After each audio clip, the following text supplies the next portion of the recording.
Hello, and welcome to another discussion in the SF Masterworks reading group. This is a series that we run monthly, and we read a book from the SF Masterworks collection every month in the order they were published as SF Masterworks. The book for this month is The Demolished Man by Alfred Bester, who is the second author that we've repeated. And not only are we swiping books across the screen, we are swiping ourselves across the screen, I see. Anyway, that is also another requirement to be part of this group. You must professionally swipe books across the screen. Professionally, yes. Professionally. Sorry, I lost track of what I was saying. Yes, this discussion is open to anybody interested. And I was only joking about the swiping, so you don't have to do that. If you'd like to join us, consider checking out the Page Chewing forum. Or if you just like to talk to us about the book there and not in this group, also check out the forum. With me, I have the usual group of friends. Chris, could you start us off with introductions? Yes, my name's Chris Mohan from the Chronicle of Chris YouTube channel and Speculative Speculations podcast with some of the other fine folks here. And book 14 in the series. Yes. Exciting. Yeah. Yes, it is. It makes me believe that we might see year 3. Ooh. Yeah. Yes. I shall pick Susanna next. There you go. Hello, my name is Susana Imaginário. I'm the author of Weird Gods and other books, and I run the YouTube channel Den of the Weird. And I can see year 3 as well. So, Jared? We are seeing the future, and year 3 is there. I am Jared, the Fantasy Thinker YouTube channel, and Speculative Speculations and other fine podcasts related to pagechewing.com. Livia. Oh, thank you. So I'm the host of the podcast Books Undone. I'm the author of interactive stories through Unearthed Stories, and I just got my book out, The Genesis of Change. I also hunt the page chewing forums. Nice. You guys aren't looking far enough out in the future. We're talking 14, 15 years. 1 year at a time, right? 1 year at a time. Okay, so this was an interesting book. High-level thoughts? Anyone want to start us off with? I shall start by saying this was the first Hugo Award-winning book. Yes. So when they decided that's true. to do the Hugo Award, and they thought, right, what would be the book that best represented that award as like the bastion of greatness of SF writing, they picked this one. I think what stands out to me most of it, it's written in 1953. That blew my mind. I cannot make sense of that being 1953. And the copy I got was published in 1953. Oh my. From the Really? library. Yeah. Nice. So The copy's 25 years from hitting a century. Sorry. Oh, wow. it's cool. That's And crazy. what year was the first Hugo Award? Must have been 53 then, yeah. 53, yeah. 53 as well, yeah. I think, or I 54, thought they were maybe. older than that. Yeah, okay. Yeah. Sorry, digressing. But in general, I think this book is a crap load of fun. And actually far eclipses the Stars My Destination in terms of readability and in terms of like having a crime-ish kind of noirish, almost noirish story in some ways. And I had fun right the way through it. Yeah. It had some similarities to The Stars My Destination, like the author picked one thing that will change on the society, which was a jaunting on the stars, and in this one is the espers, and he changed everything.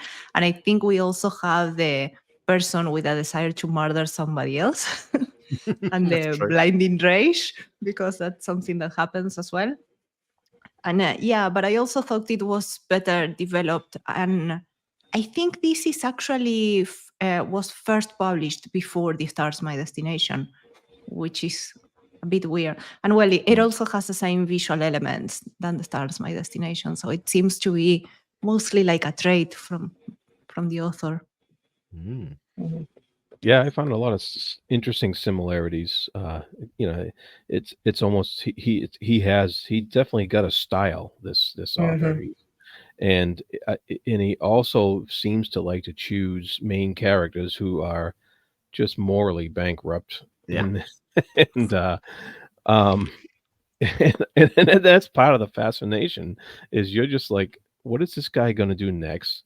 He's it's really strange because you're not supposed to like this guy. He's not a nice person, but you Mhm. still can't not look away. You have to see what he's gonna do next because it's so fascinating the way he goes about it and the way he justifies everything he's trying to do.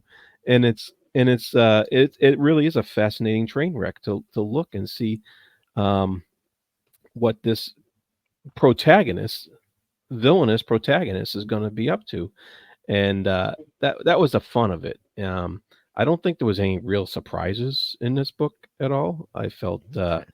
right off the bat, I was like, yeah, he is the man with no face. That it was kind of obvious to me, and he's the man with no face. He's the demolished man, and I kind of knew that was coming the whole time that he was gonna see himself as the man with no face, and but the trip was fun. It was a lot of fun getting there, Mm. and with the whole, the the rich people's games and stuff like that in the manor and Mm. how that all came about. It was he Mm. has he has a neat imagination of what he thought the future was going to be like, and it was a blast. Mhm. Very optimistic. Did you get like a Minority Report vibes, or I guess one inspired the Ooh, other? Minority Report was inspired by it was a the little bit, yeah. premise was reminiscent of that oh, there's been no um, um, pre planned Preparation. murders Yeah. in 70 years. So then you digressed. But yeah, I Yeah. thought it was very, very clever. And I was jealous about the formatting. I wish I was able to do something like this when the telepathic speech. I usually don't like, you know, gimmicks in books, but this one was so well done. It's Yeah. like how do you do this? It was fascinating. Really liked all the telepathic speech. It was my favorite bit. It was brilliant. Very clever. The Yeah, so clever, and his style is a bit hectic at Mhm. times. Like it almost reads like a first draft. As you could polish this, but it still works because you were almost literally scene by scene. It's like watching an old movie when the image wasn't as good and the editing was a little bit clipped, but you are immersed in that environment, in that everyone is hyper focused almost in every scene, in that interaction, and it's so vivid. You just keep turning the page. I really like that.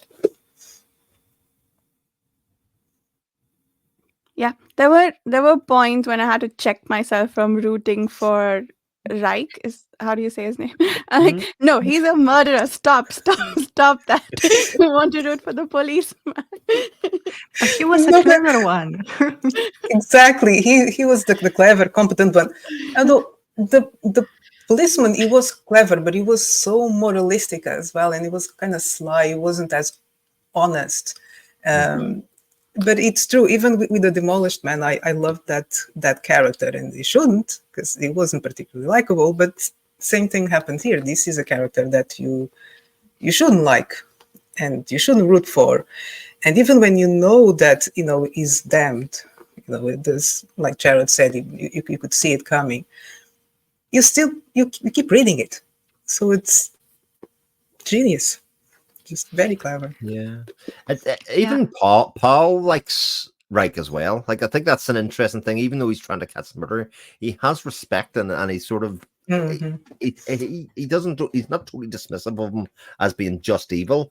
He's kind of very much trying to solve the puzzle in a way that gets round his Mm. smartness in some ways. And it's funny that you say Minority Report. X-Men's the thing that came to my mind, actually reading a lot about Demolished Man, about this two-tier Mhm. society, about mutants versus normals. And I actually think some of the That conversations he has later on talks about that. And again, 1953, I was like, okay, a lot of these conversations kind of go back a long way. Hmm. Yeah, and it wasn't just Powell that liked him. Everybody he ran into seemed to like him in one manner or another. Yeah. They might have called him a scoundrel. They might have called him. They might not agree with what he was doing, but they still kind of was like, he's a cool guy. and I was just like, he must have a hell of a charisma because. Yeah. But it was also imaginative, like his solutions or the way he tried to thwart the espers. It was always like so imaginative when he went and to speak with this lady that she was making the songs. At the start of the conversation, that whole scene, it seemed to be like, why are you talking with her? What do you want this? And after that, it was like, oh, clever. Like everything and every trick he applied was taking the world into consideration, like the aspect that the experts were there and what they could do. And I think that ties it up very well, which is the same thing that he did on The Stars My Destination. His speculation is not high level. Like he really imagines the society on all its levels and how it can change, because in here he's implying that even the professions change, that the experts have this type of hypocritic oath and so on. Like there are things they cannot do with their power. Like he's always very, very thorough on that. Even if he changes a single aspect, he's very thorough. And I think that also made it interesting because the plot was tied to that element. It wasn't just that he had completely forgot about the telepathy for the plot. The measures that the protagonist was taking basically took into account what the people could do. And I think that makes it very fascinating. He did the same on the other book as well. Great point. Tension, apprehension. Dissension. Pip pop bim bam. There was even a comment there about I forget which character it was, but she's like, I want to find and kill the person who started this. The pip pop Yeah. bim bam nonsense. Yeah. Yeah. Haven't you ever had an earworm of a song where you just wanted to get it out of your head and you couldn't? Mhm. And All the time. he just captured that beautifully.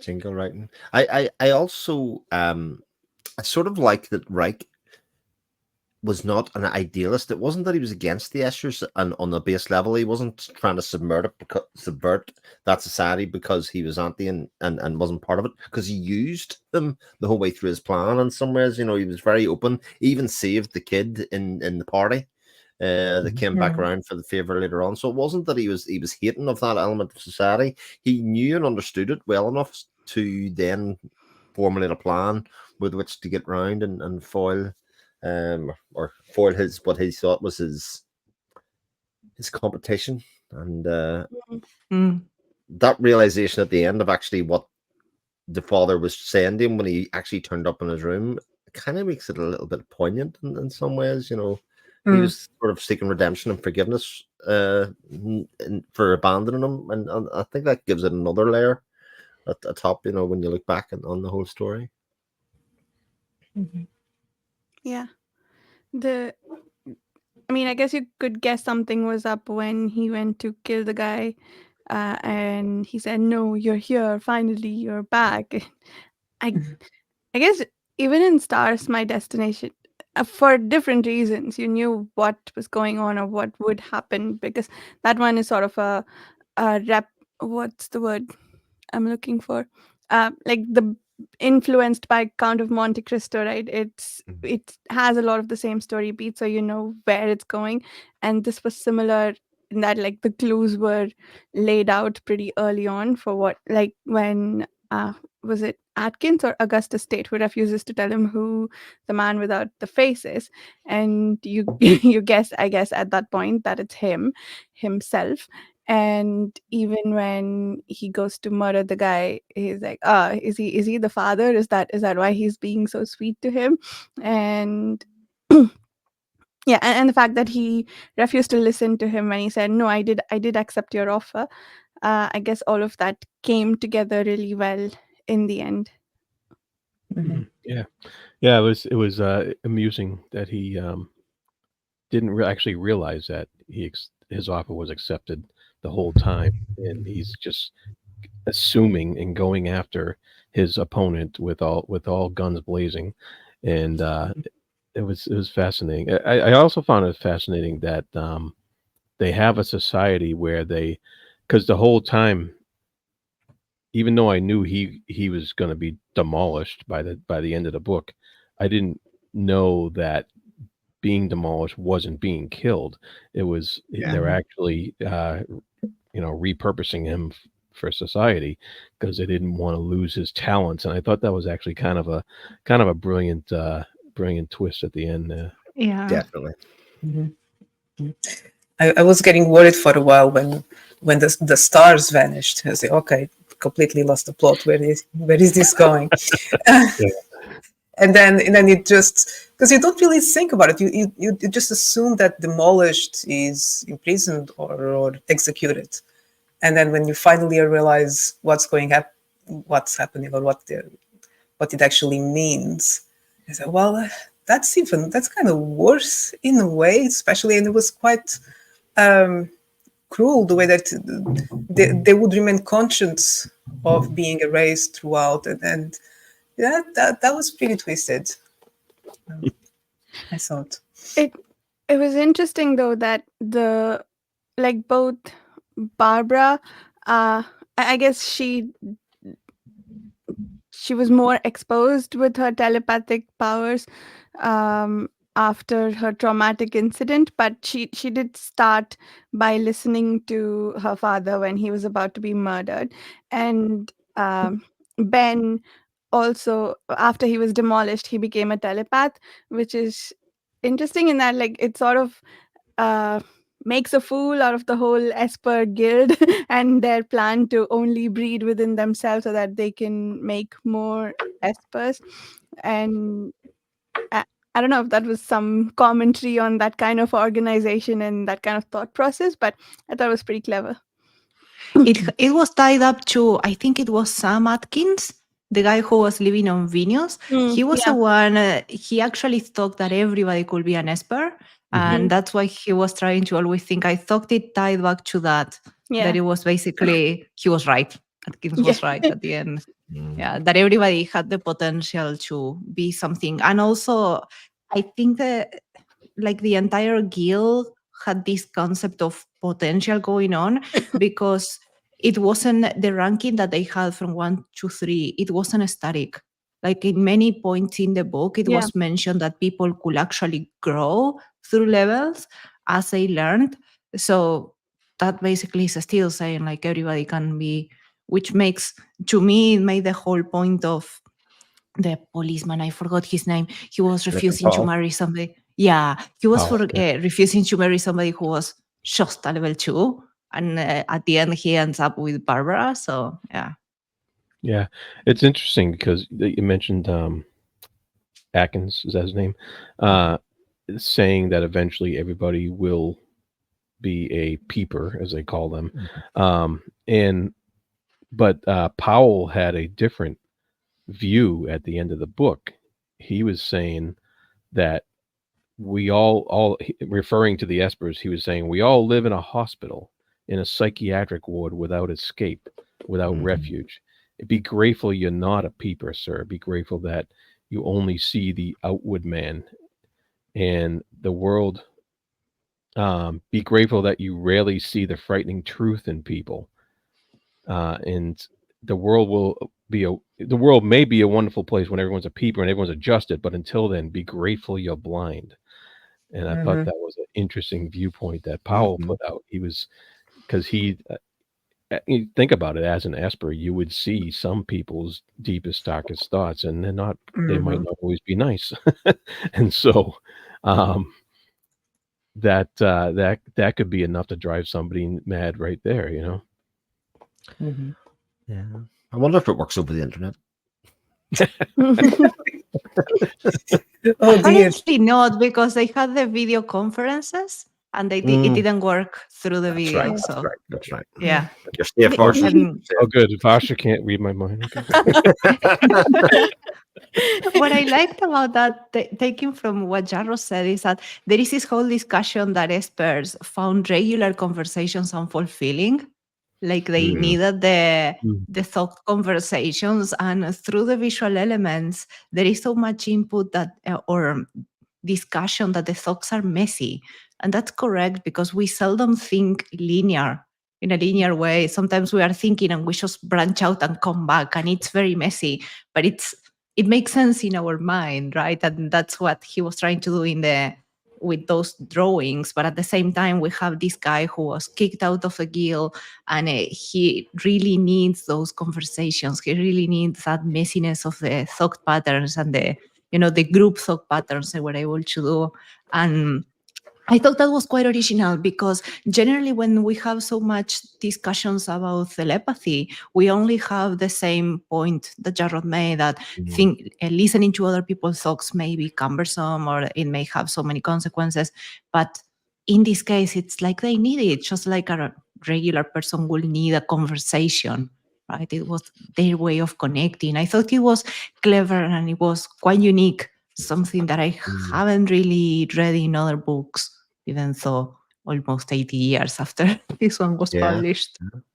Yeah, and he really just touches on it. He doesn't really delve too deep into the whole nature and society of being an Esper. He just throws out these little episodes and ideas and thoughts that some of the characters have, but they're fascinating nonetheless. I know we've said this before, but that's the hallmark of these older books. 250 pages, filled full of ideas, and he doesn't feel the need to take every thread or every idea that he uses and explain it to the fullest. He kind of does that, respect the reader to kind of use the story, but actually thought pieces, jumping off points for other things. And I'm sure from an author's point of view, that must be good, because then you've sort of set the tone for something else he might write further in the line. Well, here, I like that idea that I had there, and I can jump off from there going forward. Like in terms of world building, I think it was very well done, because there was no info dump. Like there was so much information about the world, and there was no info dump, no character who talked about what they already knew just to explain it to the reader. Nah, you had to find along the way as you were reading, and it was always the right information. He didn't also, like, something that I have seen is that sometimes authors will present the information and the thing happens just after you got the information. But no, he will just throw you the information, and 20 pages after, something will happen with it. And it felt very natural. And I think it also gave the book that hecticness it has. Like it's rushing throughout the way, because you are feeling like the protagonist rush to kill the guy and then to start the detective's plans. But at the same time, you get so much information all the time. Even at the end of the book, he's still world building at the end of the book, and it makes sense. It's like very, I don't know, like he knew exactly how much information to give the reader. It's very well done. Yeah. There was one section I think was info dumpy, Vivian, not to contradict you, but what he does with it, it's the bit, where they're rebuilding Barbara's psyche.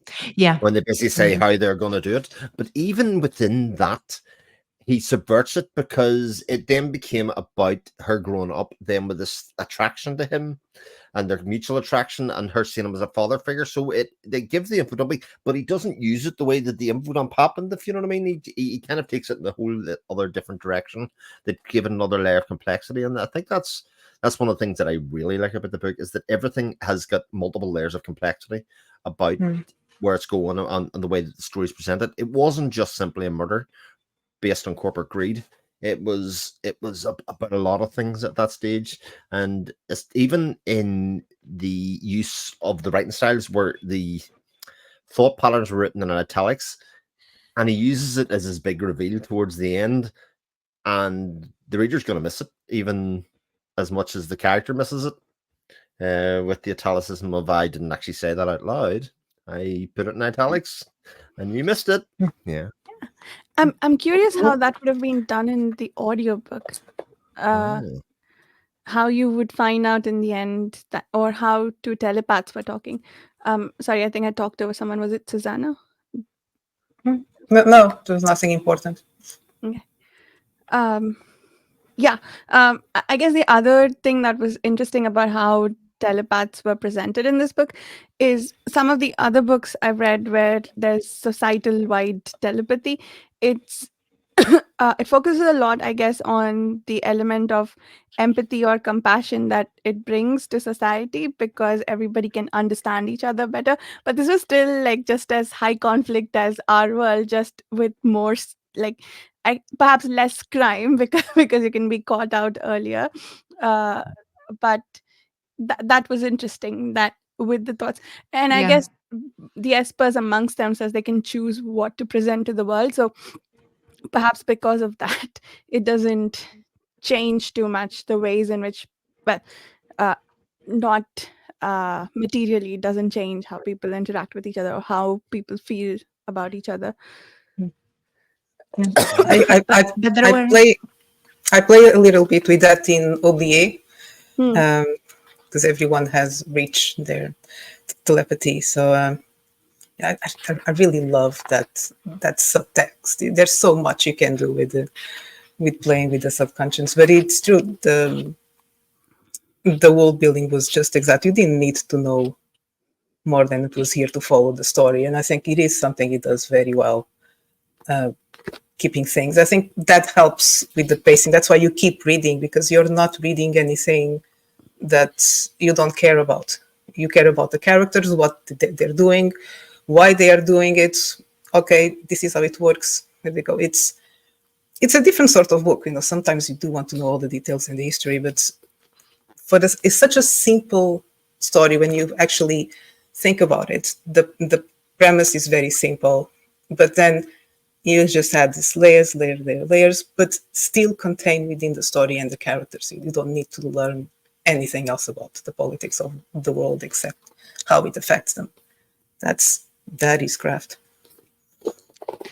And there was also like a few clever uses of the telepathy that generally, for example, the use of the jingles when he finds out that the people in his company were gambling and he goes and gets jingles just to make them listen and stop try to gamble. But there were all of that was regulated, and there were other bits like that, like the nurses towards the end. And I think it was quite original. It's not they were just details, but they added like so much to the world. And it was just something that somebody will say while having a conversation relevant to the plot. Like it was always very tight. Every world building element was always very tightly presented. Can you help me understand the gambling thing a bit more? I was a bit lost on that. Why did the jingle help with a gambling problem? What were they gambling Because on? when Rich he goes to find, I think it was Duffy, the girl that was making the jingles, he first approached her telling her that he has a gambling problem on his company and he needs a jingle for that. And because she's an expert, I think she's expert too, and she can kind of use her powers or abilities to change the jingles in a way that affect people. But the conversation ends there, and he starts doing a small talk with her. And from there, he goes into asking her for what is the most, a catchy jingle you ever did. And there is where he gets attention and apprehension, and you completely forget about the gambling jingle. So it's like okay, so they're supposed to be there are a lot of conditioning. Okay. yeah. Okay. There are a lot of conversations like that there are like just a detail before the actual thing relevant to the plot happens. And yeah, but there's like so much more, and there are these clever uses of the powers that are, I thought, very interesting and different as well. Yeah. Yeah. And sorry, go ahead, Jared. I also like somebody mentioned earlier about how the espers also limit themselves quite a bit throughout the book, and how they they have this code and they don't want to delve in. They can't delve into people's minds for certain reasons. They can't use it in court. They can't use anything in court that they got out of somebody's head. They have to provide actual evidence. And so all those little things that they mentioned that contributed to your understanding of how the society works with people with these powers. And it was just fascinating that, because that, I think, Chris, you mentioned that's, or maybe it was Susanna, but that's kind of a favorable view of the future, and it's not a dark future that we've seen in a lot of other books, Yeah, it was almost like a nobility, wasn't it, between the Espers of like they did see themselves as higher beings, but they weren't trying to break society apart for that reason, or trying to do it from that angle. Now, even if the society was very imaginative, like they were still using punch cards. Like the machine, they were still using punch cards. Yeah, it completely based on virtual spaces. But that is everything was that analog. We have seen. Yeah, and exactly. And that is a point that we have seen on several of the Masterworks. Either they speculate on technology and forget the society, or they speculate on society and forget the technology. Like it has happened on a few before, like that aspect in particular. And the other question that I wanted to ask, did you get a feeling for in which year were they on this one? Because it wasn't very clear. In which year? There are other books that explicitly say, like the Martian time slip said 1994 or 6 or something. Well, at the very end, he mentions something that 300 or 400 years ago, there used to be capital punishment. Yes, so this takes place 300 or 400 years in the future from probably 22, 2200 something, So it's at least that much, that was one of the things I wanted to bring up, though, about it in terms of its futurism, right? And its futurism part of the society. I'd say both in this and in The Stars My Destination, he's able to create a world that's very relatable for the reader. You know what I mean? There's very little about it that is a futuristic society, but to Susanna's point, I hadn't thought it in that terms, but the fact that the world is still very analog. At that stage, it's not like somebody's picking up the book and kind of going, well, this society is very different from the world that I live in. There was nothing to separate it apart from these very small differences, i.e. Jonathan in Stars My Destination, and in this one, the Espers and how that affects relationships. So everything else kept the same. There's literally nothing else apart from like very small things like the judge is a computer. They basically had to feed the information into the computer to see whether somebody would be guilty or not. Like, again, that's a very relatable kind of form of justice in some ways, and one that doesn't feel totally overworldly. It doesn't feel like it needs to over-explain it. It's just the way things are. And it comes back as a percentage. I like it. Yeah, he was agonizing to see the thing work. I was like, oh, dear. He was also, I think, very optimistic in terms of space travel, because they had like colonies in Venus, in Calypso, I think, as well, like even in the outer solar system.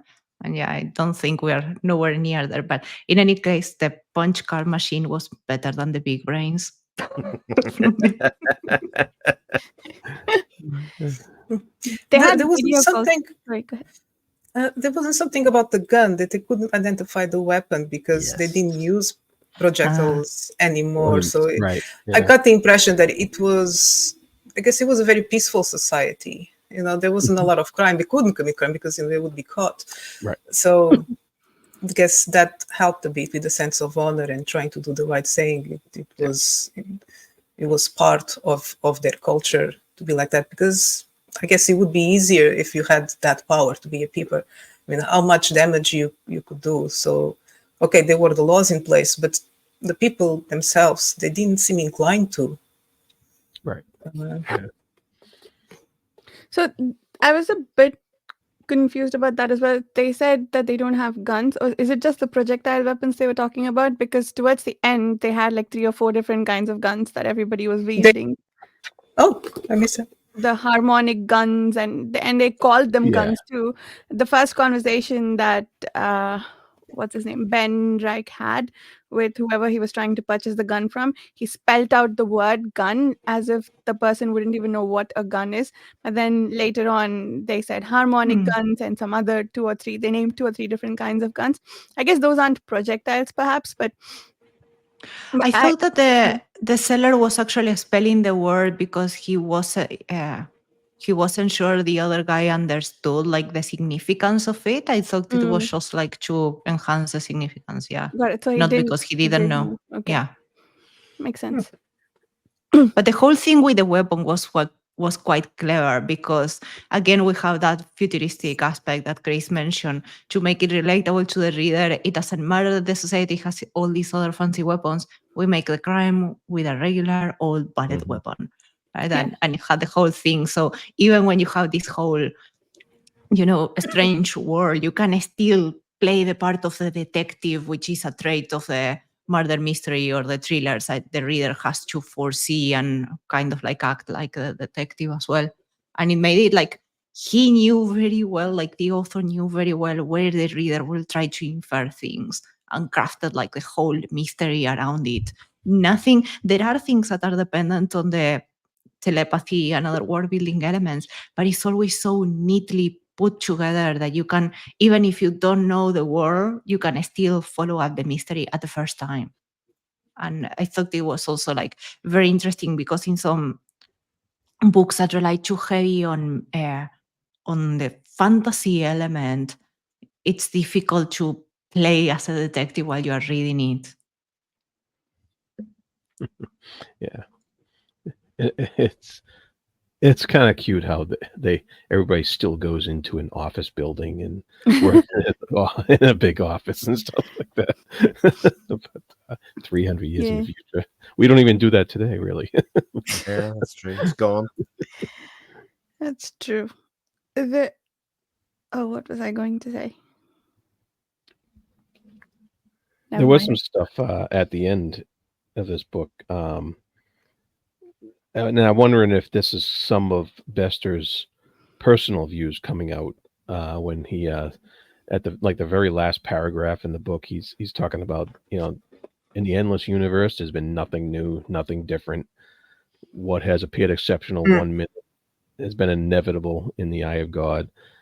And he has a little bit of philosophy at the end there, and I wonder if that's just his own, because he didn't really attribute it to a character saying this stuff. It was just kind of put out there, and he says there Mhm. will be joy again, and he also excuses them not demolishing Reich. They want to rehabilitate him because he has so much talent, and he wants that talent and guts to go back to society, because he's obviously above average, and you want to hold on to him because you don't want just sheep left in your society. Yeah. And I thought Mm. that was a A very little powerful interesting, a little Yeah. interesting point that Besta was kind of making there. Definitely. So the picking up that part, like the eye of the god, that part towards the end, it ties up to the start. This little introduction actually starts at that idea. That Mhm. one is the piece that begins with what may appear exceptional to the minute mind of a man, may be inevitable to the infinite eye of God, and then Oh, yeah. goes to tell you, to preface the story of the demolished man. So when I read that part at the end, because he's saying those remarkable coincidences of environment, opportunity, and encounter, all of them have been reproduced over and over. So I thought, like, this is just one demolished man. There are so many others. And likewise, he will still find joy and everything else that he mentions here once he's reconstructed towards the end. It's like he's saying there is always going to be this type of people, which again, to me, it ties up to what you mentioned, Jarrod, that part about repurposing people for society. It's Right. like that cycle. You are always going to have those clever people whose talents could be better put to use in a different way if they have a different morals or a different ethic. And at the end of the day, at the start, I thought the same, the Demolished Man, probably he loses his fortune, he loses everything. But at the end, I thought what makes a person is their identity, their beliefs. What they are actually demolishing are the beliefs of that person. So he is the demolished man because they are destroying himself. He's not going to be the same person afterwards. It's just going to be another person, perhaps. And it ties up perhaps a bit to that idea that it's not only the nurture of the person on how what they learn through life, but it's also their nature, right? What they have innately, because otherwise, if you are demolishing him in the sense of this book, therefore you are erasing all of those qualities that you wanted to preserve. So I think that that cycle and the name go into a bit more depth than what it actually seems when you start reading the book. Yeah. I think it'd be interesting to speculate on a sequel where someone like Reich would try to overcome his demolished state and return back to what he was. I'm just thinking about that. Somebody write that. Good idea. Yeah. It would be very interesting. Yeah.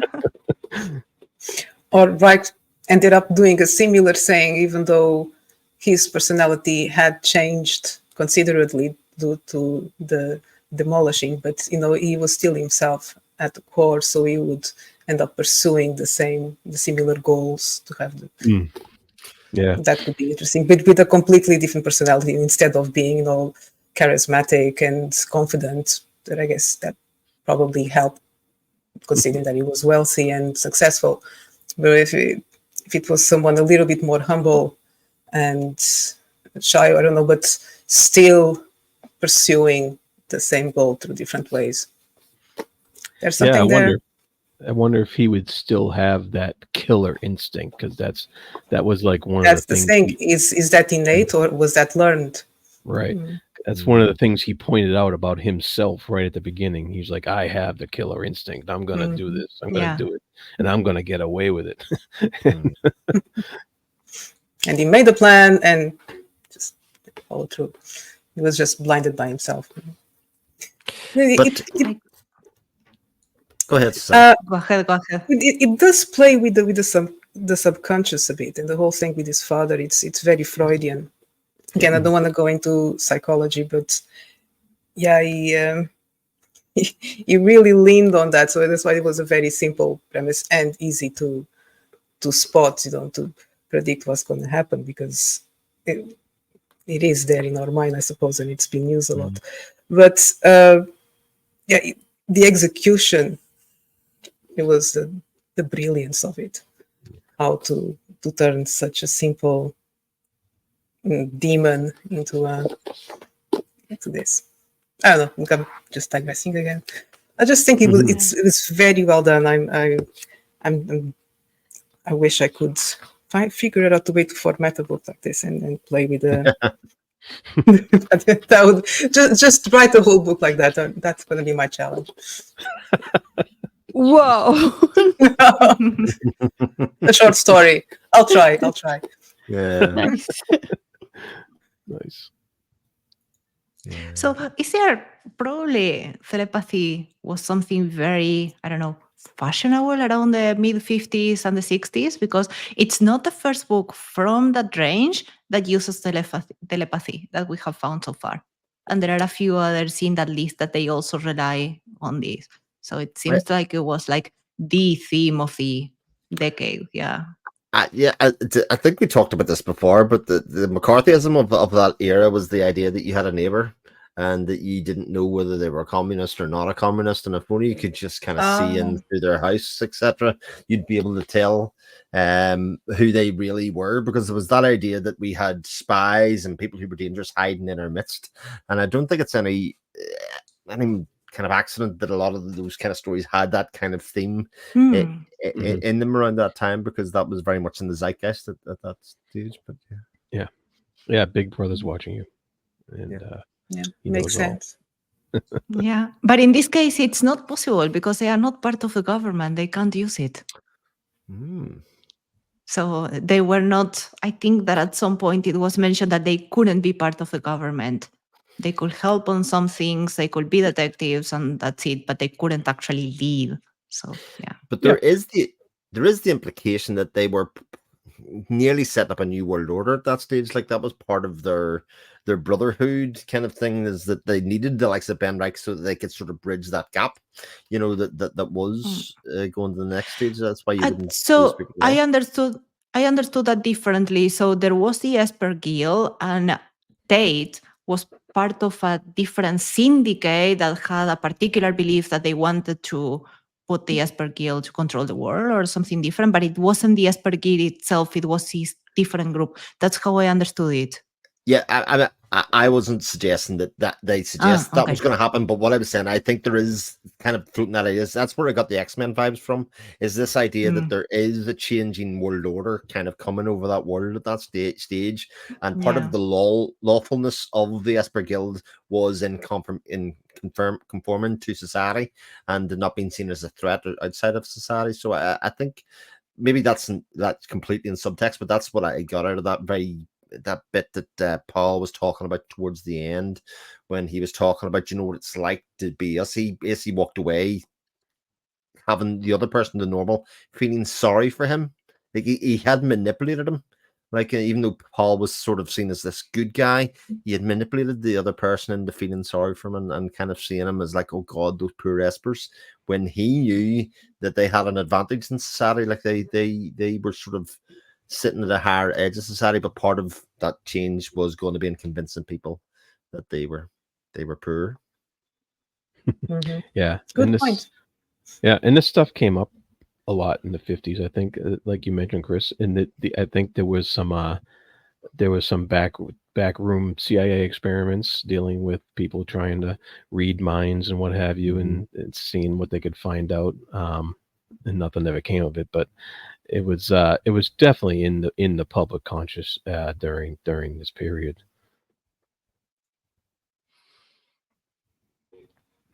Interesting. The extrasensory perception, I know that's a thing now, but like when did it start becoming like considered as something that people could do? I think even the Forever War had some characters who Yeah. had to measure up on a scale of their extrasensory perception, right? I forget what. It's 21 years in the future from this book, though. That again, that comes back to 1953. This stuff was like how clever it is. Like I'm so impressed by it. But Nice. Yeah. I like. Sorry, go ahead. No, go ahead. It was a silly thing. Oh, I was also saying a silly thing. Silly's the best. No, I just say I like the future that this book gave us. It's fun. I enjoyed this book. Sorry, go ahead, Livia. Yeah. No, I was still thinking about the technology on this one because I keep going to that. I was thinking like they could go at some point. He mentions he could go from New York to London in like 4 minutes, and they still had punch cards. There was no concept of AI, and that's another follow-up book. Imagine AI and the Espers. Could the Esper look at the AIs? No. I mean, Yes. isn't Old Man Mo's AI? At the end of the day, a neural network is a mathematical attempt to mimic how we think. But yeah, it's I don't know. I found that like he could speculate so deeply in so many aspects, but in other he will fall short. And that's also a trait like several of the authors have. Especially the older we go with the books, the more difficult it is for them to speculate on technology. It's like the last few years have had so many changes that actually ages the book, basically. Yeah. But That's just a silly thing, yeah. But Old Man Mo's is an expert system at the very least, right? Yeah, at least. Which was in the future from when this was written. Yeah, but it doesn't mean that he's smart. It could be just logical inference. Yeah. And I liked how it detected the thing that they couldn't realize, because even when they put up the data, the moose said it's a passion thing. It's a passion crime. And everybody was like, no, it's not a passion crime. It's a profit crime. And they Yeah. were trying to like just force it. And that was still, the idea that they, with so much data, it can process it in a way that people can't. Mm. Yeah. Cool. It's good stuff. Very fun. Yes. Yeah. Do you think there's a reference to machines that jump, right? They have jumpers. Do you think that's where jaunting came from, given that that book was written after this?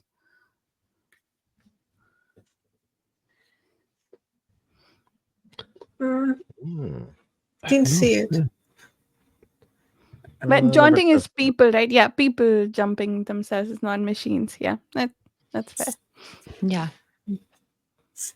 It's So still the a stars, sort of sorry. psychic power that they will themselves to jump. Mm. Yeah.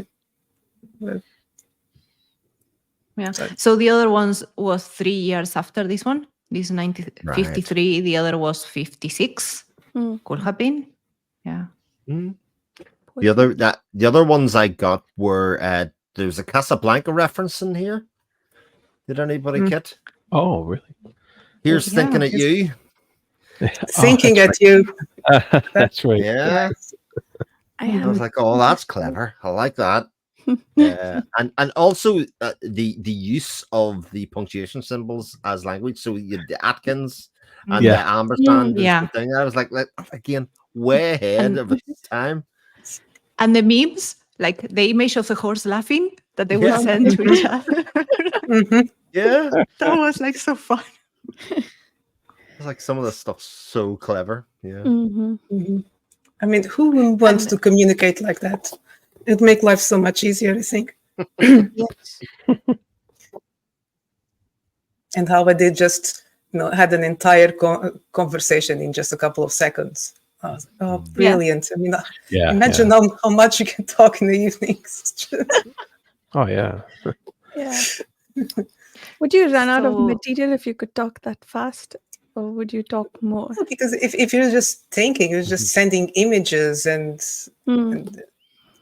yeah, That's I would fair. love that. Mhm. These discussions wouldn't be 50 minutes; they'd be 5. Yeah. Yeah. There is a reference to it at some point. I was trying to find the image. It's the one that is actually printed as 2 columns. And he's actually using the 2 columns because he says that the conversation was speed up, just like thoughts Mhm. do. And I think at the end of that whole section, which is 2 pages long, the whole conversation is very long. And he says like it was like 1 minute 30 seconds at the most. Like he actually makes a reference to it, this part. So this part, I had just- my why- post-it perfect. I love the little detail that some thoughts were censored, so the reader is not allowed to read those thoughts. It's very clever. Yeah, that's pretty great. Yeah. And the other thing that on the communication that I liked is that they could actually, in this part of the party, when they are doing this stuff, it's implied that they can perceive the pattern, the thoughts patterns that they are creating. And we see the kind of like the drawing, but it felt to me that it was more than just the drawing. Like they could feel, when he refers to the thought pattern, I thought he was meaning more than just, the shape that it's taking, but he was also referring to the collective thought pattern, because in those conversations at the end, it was a group of people actually doing this. It wasn't, and they were all trying to coordinate themselves to do it, which again, I think it ties back to that, the guy who was lonely because he didn't have expert conversations is because they actually need all these other layers on the conversation to make it fulfilling. It was like something that was scattered through the plot, but so rich. To me, it was like it added so much to the meaning of the experts and what they mean for society and for the individual. not only for society. Mm. Hmm. Yeah. Very cool. That filling of the thought pattern had an element of those party games where you finish each other's stories, right? Or someone starts a story and other Mhm. people continue it, except it's at a very minute sentence level structure. And I guess the whole picture didn't really make sense, at least on the level of words, but I guess it makes sense on a different level, which I guess makes it rather clever. Mhm.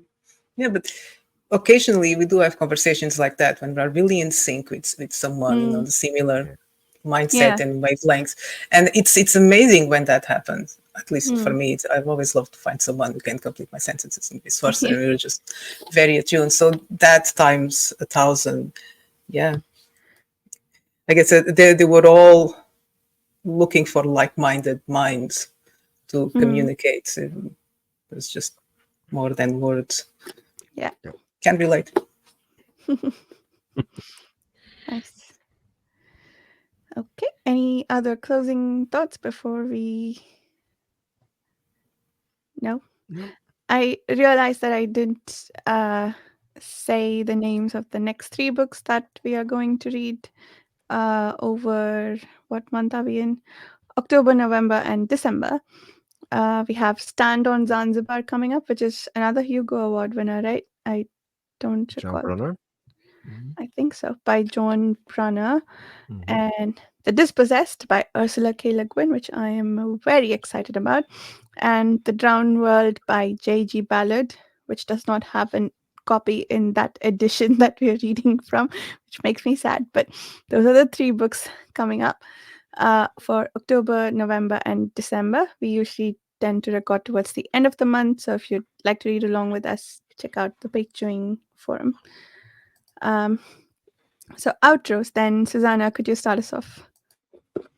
You can find me on X or my YouTube channel and on page showing forums as well.